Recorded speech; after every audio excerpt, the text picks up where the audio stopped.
hamwe twari turi gukora igaburo ryarasanye natangiriye hano. Ubundi mu gikoni biba byiza iyo gutegura igaburo no mu gikoni hakaba hakoze neza, ni ukuvuga ngo ni ahantu ndi gukora kugira ngo ntegure igaburo.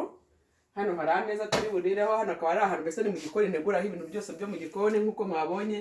Hari hakurya nahoze, ahangaha niho hahoze ndi gukatira, hagaga ko ari hato hari mikorone ushobora gushyushyamo mu gihe ibiryo biteguye bikaba bikonje ku muntu uyifite, ariko ku muntu utayifite ushobora no gushyushya mbese ku mashyiga cyangwa se ku mbabura.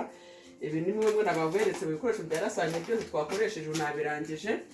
Ahangaha ndi kuhatereka igaburo ibiryo bimaze gushya, murabona ukuntu hateguye ahangaha gutya. Nategereje kuhategura, kuhashyira imbuto. Umuntu ashaka kurya nk'imbuto ariko umeze mu gihe kurya yarasanye, murazibona ko nazihashyize.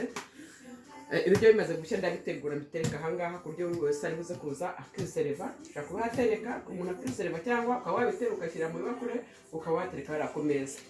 Aho rero aho tugeze noneho twageze hano mu gikoni. Ndabona tugiye kuba hano harimo ifarini.